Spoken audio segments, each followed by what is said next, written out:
At the turn of the 20th century, mining was big business in Utah.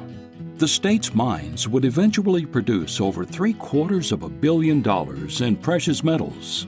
But as mines got deeper, excavation required heavier and more expensive equipment. This caused mine owners in Utah to look at changing their equipment from steam-powered to electric.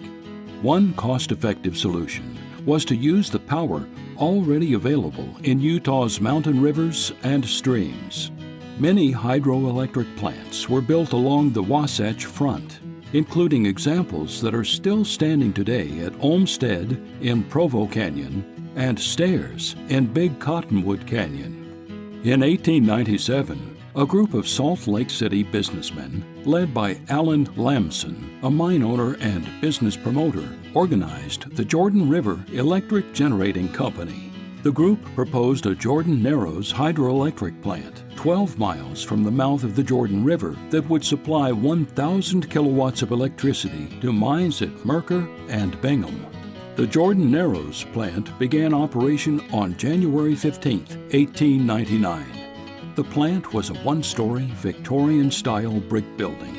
On a nearby hill overlooking the plant, the substation directed power into the proper lines.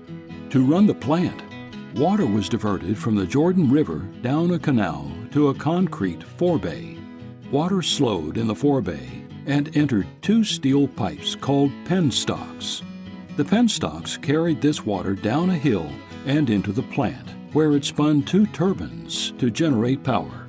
Afterward, the water was returned to the Jordan River or to adjacent canals. But the new power company quickly ran into legal difficulties when they diverted the Jordan River to the plant. Although the company had tried to reach an agreement with Salt Lake City to use their water, the city feared it could damage their claim to ownership because the city was only using half of their claimed water at that time. When the city declined a partnership, the company secretly filed for ownership of all water the city and several canal companies claimed, but were not using. The power company also began simply diverting as much water as they wanted to the power plant.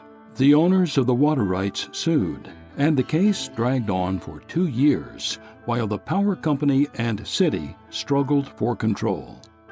At one point, Salt Lake City began diverting its water upstream of the power plant instead of downstream. In retaliation, crews from the power company constructed a wooden flume and cut the bank of the city's canal to divert the water back to their plant. The city then destroyed the flume and repaired the canal. The 1901 Morse Decree, named after the judge who decided the case, resolved the lawsuit and decided that although the city and canal companies were primary owners of the river water, the power company also had the right to pass the water through their plant, as long as it was then conveyed to the users downstream.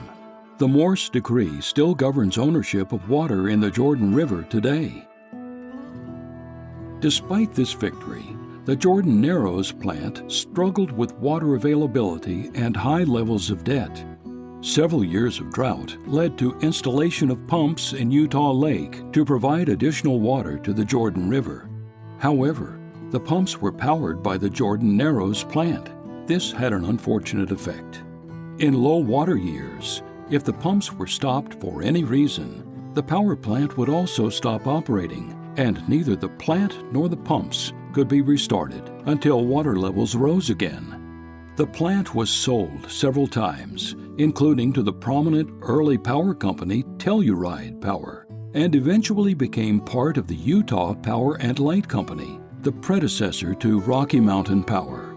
The Jordan Narrows plant was closed between 1921 and 1924. Today, the remains of the Jordan Narrows plant are visible adjacent to the Jordan River Parkway Trail near Iron Horse Boulevard. Even though the brick building has been removed, trail users can see the remains of the concrete forebay, the foundation of the plant's substation, the canal that carried water to the plant, and the foundations of the plant itself. The remains of the plant stand today as a reminder of the value of water in a desert state, the importance of well-reasoned compromise, and the entrepreneurial spirit of Utah.